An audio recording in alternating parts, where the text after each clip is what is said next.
niba ari n'umuntu wishwe mu murenge runaka akajyaho akaborera mu rugo abantu baraho binyerera ku muryango, hakwiye kugira ubazwa ati impamvu ntawabivuze ni ukubera we bagiye barimbura famire yose ahantu muri inyuriraho ku muhanda muragenda gusa ntagire yaba n'umuyobozi yaba n'iki ntagire ubibazwa mu bwate ariko ibiko byarabaye hashira icyumweru ntawe urabivuga ntawabibonye. Ugomba kuba ufite responsibility, ugomba kubisobanura. There must be consequence. Nihataba ingaruka bizakomeza, hakwiye kugira ubibazwa muri minisiteri, mu karere, ahantu ari hose. Iyo ikibazo cyabaye muri minisiteri, minisitiri akwiye kubibazwa, nawe afite ababibaza. Ntabwo ngo simbizi, niba utabizi ukora iki muri iyo minisiteri? Akwiye kuba impamvu, akwiye kuba ibisobanuro. Naho nihataba ibisobanuro, ejo niko bizakorwa, ejo niko bizakorwa, twese tukabyemera dutyo, twenda tukaba igihugu buri wese yicecekera, umwe agakora bimworoheye bitamuvunnye akirondereza, bitamufiteho bimufitiye inyungu gusa, nuko akagarukiraho. Abantu bironderezamo iki? Abantu bironderezamo iki? Ni isabune ngo nijya hariya ninyagirwa irayenga niki? Abantu barahaguruka bagakora.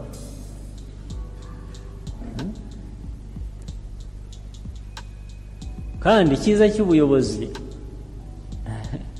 iyo utabushaka ntubujyamo.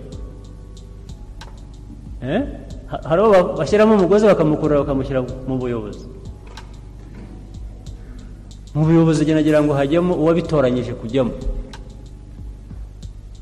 Utabishatse ntawe gushyiramo umugozi ngo gukurura, ariko niba wagiyemo jyamo ufite impamvu ugiye mu buyobozi. Jyamo wuzuze inshingano zijyanye n'ubuyobozi.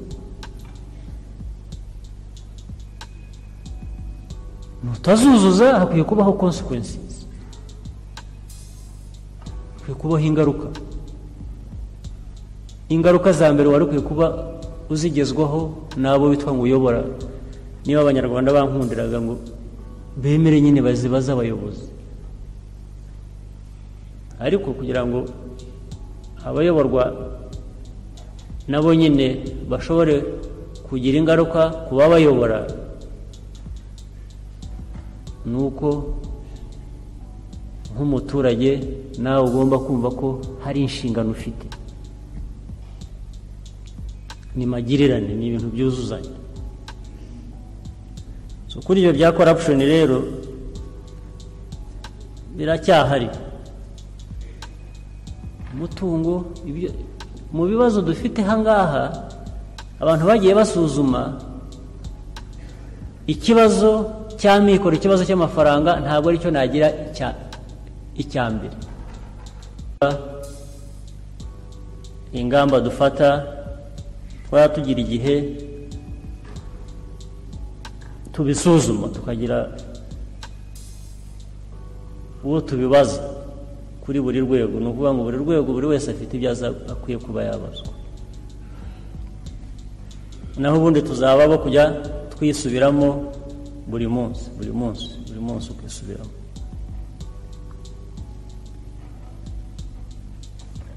Kutagira ingaruka rero ku muntu wakoze ikintu kibi, umuntu yabireba ku buryo bwinshi. N'igikorwa umuntu yagukoreye wowe ari umuntu mwasezeranye ngo umwishyure, niba n'uwaje no guhinga mu murima wawe, niba ari n'uwaje kukubakira n'inzu, niba ari n'uwaje kugira gute, njye nibwira ko twari dukwiye kugira umuco wo kugira ngo niba twapatanye kunyubakira inzu ufite uko nyishaka, wari ukwiye kwemera kuyikora kandi ukayikora nka kwa kundi nyishaka. Bitari ibyo dukwiye kugirana ikibazo cyo kukwishyura. ntabwo nkwiye kukwishyurira ko wankoreye ibintu bitari byo. Ni ukuvuga ngo hari consequence, harekwiye kuba hari ingaruka kuri wowe kucyo uvana muri bya bikorwa bitajyanye n'ibyo wari wasezeranye gukora. Ariko ni ukuvuga ngo bituruka ku mpande ebyiri, bituruka no ku washakaga ngo ugire icyo umukorera, binaturuka noneho no ku wagikoze, niba bumva agaciro ko gukora ibintu uko bikwiye kuba bikorwa. Naho ubundi nuza ukankorera ikintu nabi nifuza ngo nkorere neza ku buryo busobanutse, nkaza nkakwishyura ukagenda, nta mpamvu n'undi utazamukorera nabi nk'uko, kuko nta ingaruka bigufiteho. wowe wabonye amafaranga yawe niba ari wakoreraga amafaranga. Ariko twe dukwiye kuba tubaza umuntu impamvu atubahirije inshingano uko byari bikwiye. Ntitube noneho sosiyete igiye kujya yemera ikije icyo ari cyo cyose, icyo baguhaye cyose ukemera naho uri bukishyurire.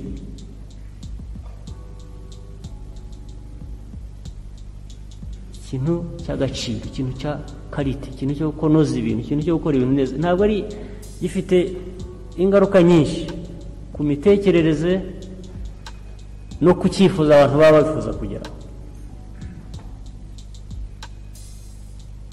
Mu kanya ubwo nari nsohotse hano, nigeze gusohoka hanze, mpura n'umuntu mbona asuherewe ameze nabi, ndamubaza nti niki? Ati ndarwaye. Niki? Ati nziza ibyo twaraye turiye nijoro.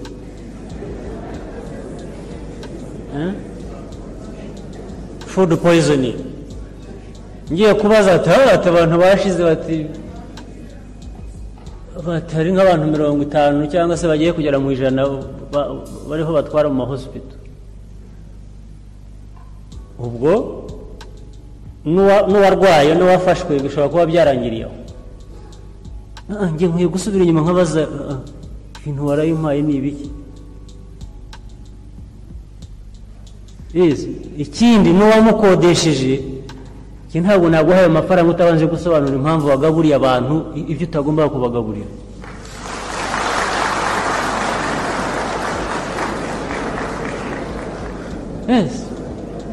Kuko nimuhaguruka aha mukihanagura ukabona gusa murimo agafata imodoka yakigendera, then igituma, kuko food poisoning ni umwanda, ni ibintu bitari bifite isuku, nicyo kibazo. Ni ukuvuga ngo nimuhaguruka aha buri wese agafata imodoka mukigendera, ntihagire ubaza uwatanze iyo serivisi itanoze impamvu ejo utazagaruka hano akabiguha no kubera. Kuko niba ubyemera kuki atabiguha? Niba ubyemera ukabyishyurira kuki atabiguha? Kuko nibyo bimworohera, kuko ibyo ngibyo nibyo yasakumiye gusa, wenda bitamuvunnye atishyuriye anything akaza akabiguha. Ariko icyo bivugira ubu kirimo aspects nyinshi,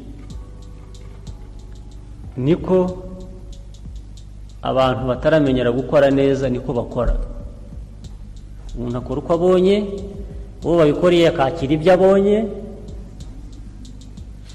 Sometimes ibyo ku buryo buhenze, ariko noneho nta nubwo buhenze ku buryo bw'amafaranga gusa, buhenze no ku buzima. Ni activity yari yose, ni yaba ari ijyanye n'iby'imari, ni yaba ijyanye impamvu bitanoga ni iki, impamvu umuntu atayibazwa ni iki? Kuko abayobozi noneho batorwa, njye nagutorera kuzuza inshingano, quality y'akazi ukora. Ndetse waba inshingano utarayujuje cyangwa udakora neza, ubutaha rwose sinshobora kureba, icyo gihe nshakisha ahandi. icyo gihe nibwo abantu bagira responsibility, ntibagira icyo babazwa bakagikora, ejo ugasanga cyakozwe. Iyo bifite ingaruka consequence, bigomba kugira consequence. Ariko ubu twabaye community iri aho, ahubwo ibabarira abantu gukora nabi byagizeho ingaruka. Ntushobora gutera imbere ato. Asa umuntu rwose wagize ibyago, bakuvuze barya, byagenze bityo. Sympathizing, urababarira wakoze nabi, community akaba ari kuhinduka.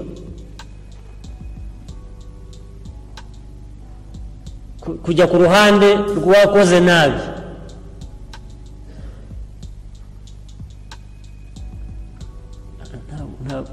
Icyo gihe ibyo dusarura ni ibingibi dusarura, guhora ukavuga ubwenge nyine abantu barabufite, bazi ibyo bagomba gukora. Iyo twaje hano buri wese atanga ibitekerezo byiza cyane, bimwe birananditse, ariko icyo dusarura kirava muri ya mico, muri ya character yacu nka individuals, ariko yacu even nka society. Iyo ubaye society itanenga, society igomba kunenga, umuntu agomba kunenga. Unenga ufite icyo ushaka, kigomba kuba gifite urwego kigezeho runaka. Ugomba kunenga. Iyo utanenga bakugaburira n'ibyo kurya birimo food poisoning, ukabirya ukarwara, bakagushyira mu hospital, ukabyuka ukagenda, ejo undi akakongera ibindi, kubera ko niko bishaka. Precise. Bigeraho no mu bindi bikorwa ibyo ari byo byose. Njya nsoma newspapers iyo bagenda bavuga abantu bagenda bihagarika ku nzira, bagenda bacira hasi. Abo ngabo ntabwo babikora nijoro, ntibabikora ku manywa y'ihangu, izuba riva, abandi bari aho bagenda, ndetse bakamureba bakihitira bakagenda. Bakwiye kugira umubazo atari kura, ibi ni ibiki? Uruwa hehe wowe ukora ibintu nk'ibi? Naho iyo ariko bibaye bihinduka umuco, buri wese nuko ahageze acira hasi, acira agera nuko society ikajyaho, ugasanga niko twabaye. No, somebody should stay. Ntabwo uri kubigenda. Icyo rero hari ikintu abantu bajya bakonfuzinga, bajya bazanamo confusion, bisa no gutinya kubwira umuntu icyo mubonyemo kitari cyiza, gutinya kunenga. Hari impamvu nk'ebyiri nkeka zabyo. Gutinya kunenga ni hari ubwo ngira ngo ubigira, hari ubwo umuntu abigira kubera ko bifitemo inyungu, atanyumva nabi, nkabura ikintu runaka nashakaga, ubwo warebye inyungu yawe utinya kunenga, wenda ikindi kitajyanye n'ibyo. Icya kabiri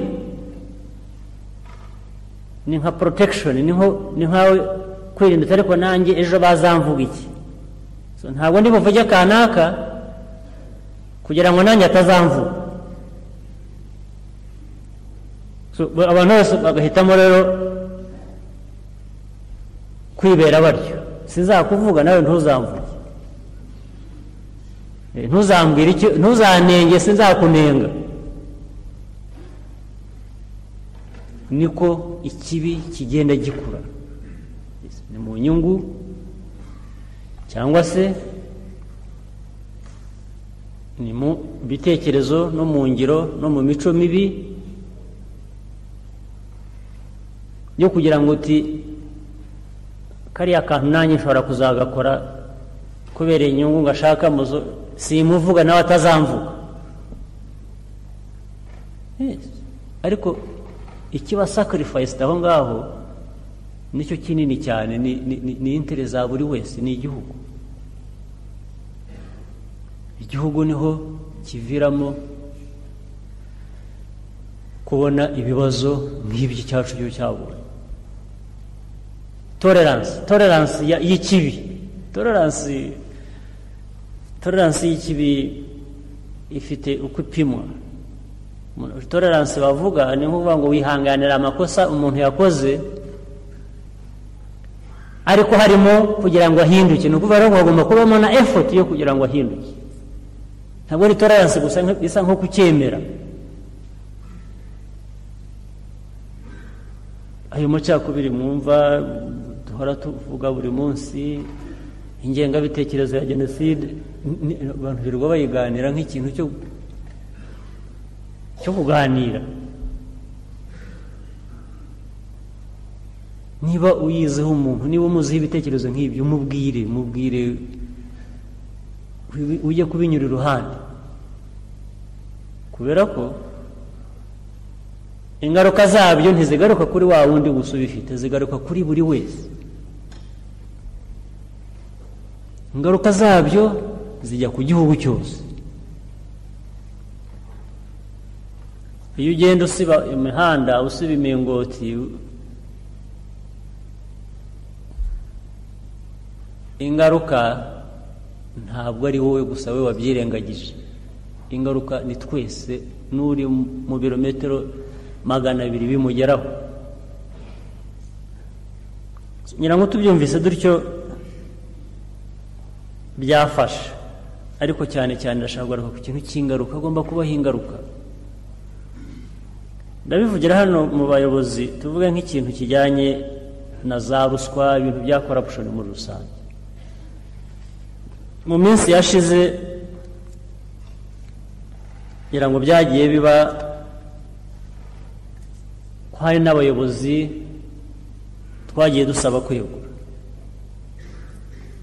mu turere n'ahandi, ndetse bamwe bakurikiranyeho ibyaha n'ubu ubutabera bugomba gukurikirana. Njye numva atari ikintu gikwiye gukorwa rimwe gusa, ni ikintu kizajya gihora kiriho, kuko ntabwo umuntu mu nyungu ze azajya zivanga n'inyungu za public z'igihugu cyose, ngo afate inyungu za public z'igihugu cyose azigirize. There must be consequence. Hagomba kuba ingaruka. Kandi abayobozi mwebwe nimwe mugomba gutuma izo ngaruka zibaho. Iyo atari mwe bigarutse ahubwo.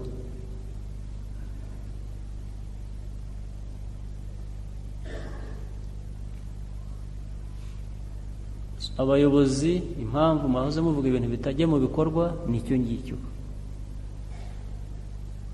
Nta ngaruka z'ibyo bakora nabi, nta n'imbaraga bafite zo kugira ngo abo bayobora bakora nabi bibagireho ingaruka, bose bakicecekera.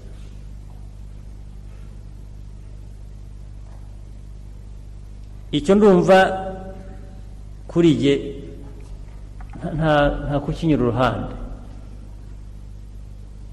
Hagomba kuba consequences, hagomba kuba ingaruka, kuko buri umuhanda cyangwa ahantu hatakoreye imirwanyasuri hafite agace birimo.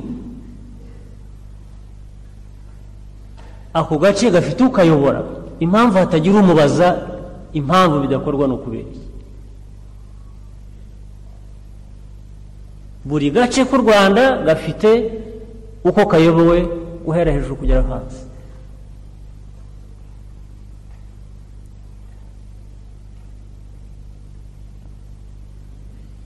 Niba ari n'umuntu wishwe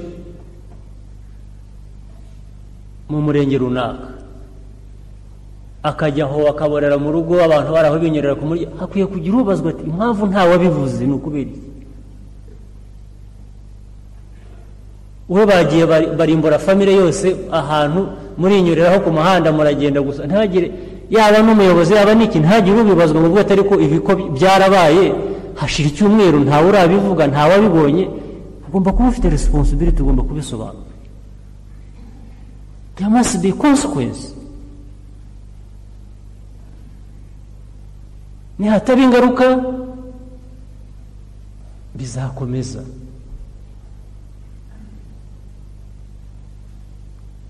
Hakwiye kugira ubibazwa muri minisiteri, mu karere, ahantu ari hose. Iyo ikibazo cyabaye muri minisiteri, minisitiri akwiye kubibazwa, nawe afite ababibaza. Ntabwo ngo simbizi, niba utabizi ukora iki muri iyo minisiteri?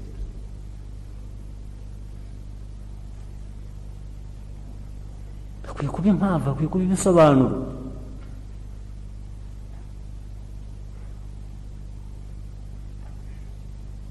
Naho nihataba ibisobanuro, ejo niko bizakorwa, ejo niko bizakorwa, twese tukabyemera dutyo,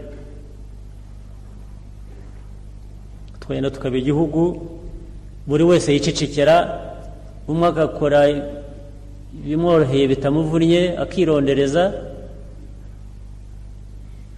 bitamufiteho, bimufitiye inyungu gusa, nuko akagarukiraho. Abantu bironderezamo iki? Abantu bironderezamo iki? Ni isabune ngo nijya hariya ninyagirwa irayenga niki? Abantu barahaguruka bagakora.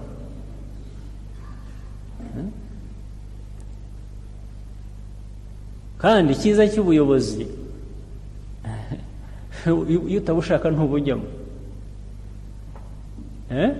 Hari abo bashyiramo umugozi bakamukurura bakamushyira mu buyobozi. Mu buyobozi nagira ngo hajyemo uwabitoranyije kujyamo. Utabishatse ntawe gushyiramo umugozi ngo gukurura, ariko niba wagiyemo, jyamo ufite impamvu ugiyemo mu buyobozi. Jyamo wuzuze inshingano zijyanye n'ubuyobozi. Nutazuzuza hakwiye kubaho consequences, hakwiye kubaho ingaruka. Ingaruka za mbere wari ukwiye kuba uzigezwaho n'abo witwa ngo uyobora. Niba abanyarwanda bankundiraga ngo bemere nyine bazibaza abayobozi, ariko kugira ngo abayoborwa nabo nyine bashobore kugira ingaruka ku babayobora, nuko nk'umuturage nawe ugomba kumva ko hari inshingano ufite. Ni magirirane, ni ibintu byuzuzanya. Kuri ibyo bya corruption rero biracyahari. Umutungo, mu bibazo dufite hangaha, abantu bagiye basuzuma ikibazo cy'amikoro, ikibazo cy'amafaranga, ntabwo aricyo nagira icya mbere, ntabwo aricyo cya mbere. Hari aho amafaranga ari, hari aho amikoro ari aho ndetse yicaye akora ubusa, iyo batayakozemo ngo bayatware, yicaye akora ubusa. Ntabwo ntitukifashishe ngo turi abakene. Abakene niho bavugaga ejo, abakene ni mu mutwe, kuko hari amafaranga muri izo za CDC mwavugaga n'ahandi na hehe, amafaranga arahari. Uvuga ko ari make kubera ko ari ibyo utekereza. Uratekereza ukabona ushaka imihanda myiza, ukabona ushaka iki n'iki, noneho wagereranya n'ahari ukumva ari make. Ariko si ukwiye kuba ubireba, kuko n'ujya mu rugendo rurerure atangiza intambwe imwe. Niyo rero ibikorwa byaba bikeneye amafaranga menshi, mu by'ukuri wahera no kuri make, icyangombwa ni ukuba uri muri iyo nzira yo kugera kuri ibyo bikorwa. n'ayo make yarakwiye kuba akoreshwa agashira, noneho bagasigara bavuga bati twabuze ayandi, dore ibindi aho bigeze. niyo yaba ari umuhanda w'ibirometero 100 washaka gukora,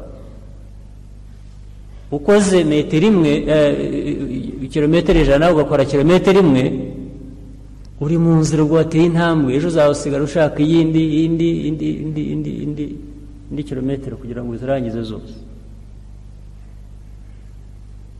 ngira ngo rero nsabe ko twazabyitaho, kandi noneho nk'uko umuntu umwe yigeze gusaba, nanjye numvaga nshaka gusaba ko mu nama y'ubutaha ntituzaze ngo dusubire mu biganiro nk'ibi ngibi twahoze, ahubwo tuzaze buri wese yateguye kwerekana mu gice cye intambwe yateye kuva uyu munsi kugera iki gihe tuzasubira muri iyo nama ye. ubwo icyo gihe kuri buri rwego rukwiye kuzerekana ibyagiye bigerwaho, ariko bizashoboka ari uko twagiye tubikurikirana kandi dufite intego. uvuga uti ndaha, ejo ndashaka kuba ndaha, ejo ndashaka kuba ndaha, bigapimwa, bikabarwa, bikavugwa, bikumvikana. ngira ngo reka no kubatesha kujya kwakira food poisoning.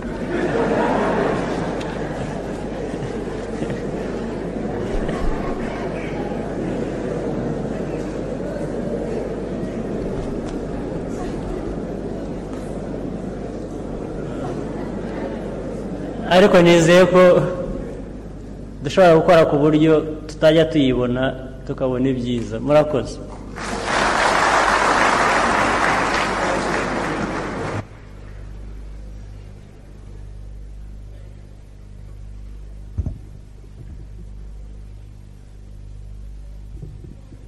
komezemo hagarare tugiye kuririmba indirimbo.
Murakoze.